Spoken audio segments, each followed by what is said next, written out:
Why does the far left hate free speech? This is from a pamphlet published in 2001 called How to Beat the Racists. Those words were written a quarter of a century ago.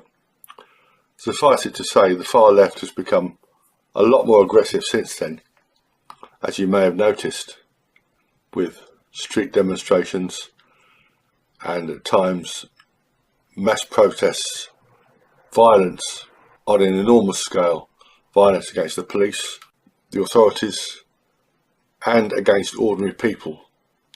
Those ordinary people they call fascists, which are anyone who disagrees with them. Returning to the pamphlet, it spouts a lot of nonsense about no platform for Zionists, no platform for idiot anti-Zionists, internal bickering at a conference. Then it says fascism is different. There's a bit of argument here from Comrade Trotsky. The fight against fascism should be carried out in a civil war spirit. Civil war with no tenderness for any democratic right of the fascists. Get that? Fascists don't have democratic rights. Why does not that contradict our general position for free speech? Well, it does, but the so-called anti-fascist, anti-racist, extreme left, far left, they want free speech only for their own causes. Here are two reasons, but there are many other reasons, or maybe it's all just the same reason. This is an article from the same pamphlet. Free Satpal Ram. Satpal Ram is serving a life sentence for defending himself against a racist attacker. On November 16, 1986, after going for a meal in a Birmingham restaurant, he was attacked by a group of, quote, 6 white men wielding broken bottles. He attempted to defend himself with a small knife he used at work to open packages and wounded one of the attackers. When the man who refused medical treatment died shortly afterwards, Satpal was arrested on a charge of murder. Those of you who are familiar with my work on this case, will recognise that claim for what it is. A tissue of lies. Ram wasn't attacked by anyone. He attacked his victim, and there were not 6 white men wielding broken bottles. There was one white man who was dining in this restaurant with his fiancée, with another couple consisted of his sister and her husband, and a third couple. And the man concerned, Clark Pierce, did not die because he refused medical treatment. He didn't refuse medical treatment, he died on the operating table. In other words, as I said, this is a tissue of lies. And here's another campaign.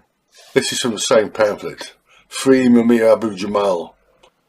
Mumia Abu-Jamal is a former Black Panther and an award-winning journalist. Been on death row since 1982. He was wrongly sentenced for the shooting of a police officer.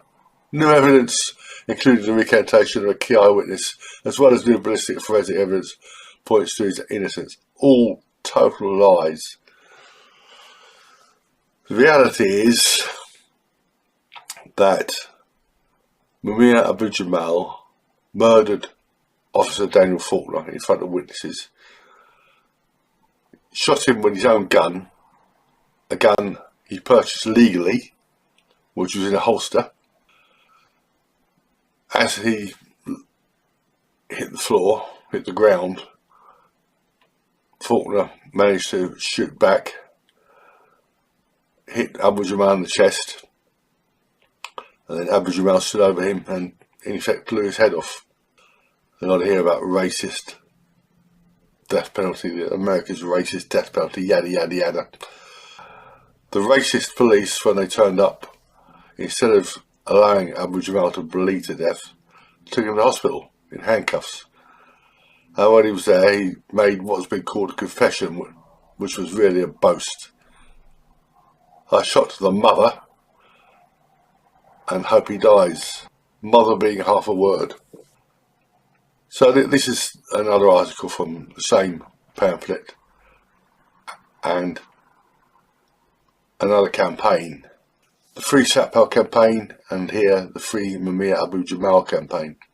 All lies, and that's why, in a nutshell, the extreme left doesn't like free speech for so-called fascists, because everything they say about fascists, well, I mean, everything the fascists say, they can't refute, basically. And fascist is you, if you're opposed to any of their policies. That can include illegal immigration. It can include all sorts of things, but mostly it's centred on race and of late on the so-called trans movement. Anyway, that's the bottom line. I'll put a couple of links below to the Satpal Ram case and to the Abu-Jamal case, and when it comes to other cases, other issues, use your common sense. If they don't want you to listen, then there's probably a good reason, or more likely a bad reason, they don't want you to listen and don't want their enemies to be able to address the public.